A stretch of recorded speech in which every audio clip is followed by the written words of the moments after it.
Political bias in our media.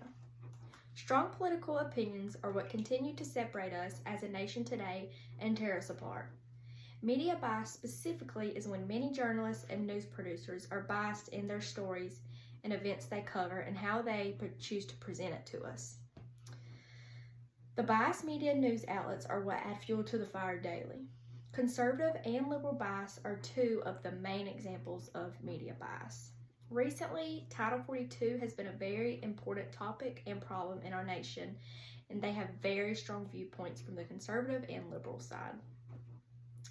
Two articles, one from Fox News and the other from the New York Times, shows us firsthand examples of this. The biased media shapes our American viewpoints every day and chooses how we form our opinions on these mainstream news media events. In the article from Fox News, called Republicans, Democrats Warn End of Title 42 Will Bring Immigration Disaster by Anders Hagstrom, they argue that the dangers that could come with ending Title 42 could cause a crisis. While on the other hand, the article from the New York Times by Zolan Kano-Youngs states that Title 42 was mainly put in place for health reasons during COVID, but that has passed, and so it's time for it to be lifted.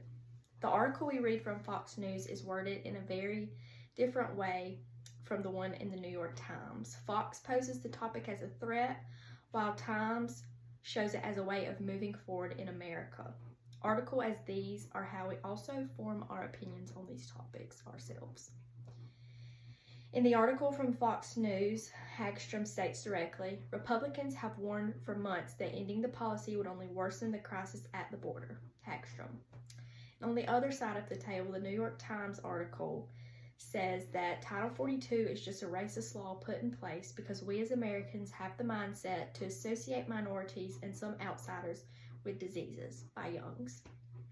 The first article suggests conservative bias based off of some of these remarks that are made, hinting that if we allow these immigrants in, it will cause a crisis and put us as legal citizens at risk.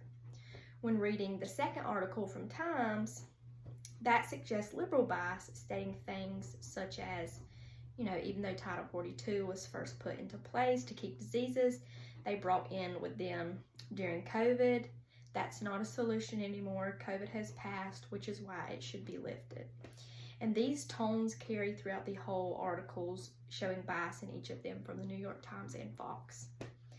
Based on the recent Gallup poll in 2021, it is recorded that only 36% of Americans believe that the media is fair and trustworthy by Brennan. Although that is only for American people as a whole, we also have a breakdown of the Republican and Democratic side. The number of Republicans that believe that media is fair in 2021 is at a low of 21%, recorded by Brennan on the Gallup poll also. And on the other hand, the percentage of Democrats who trust in the media is at a high of 68% right now in 2021 also, and that is by Brennan. According to the Gallup News, this year is the second lowest percentage in 2021 recorded when it comes to Americans' trustworthiness of the media, but the lowest of all was recorded in 2016 when there was very low trust of the media. In conclusion, through some research, I have learned that media bias is a very big part of the mainstream media stations and even some of the smaller ones, local ones. It happens most when big news stories that come out and even smaller ones turn into political matters instead of just stories.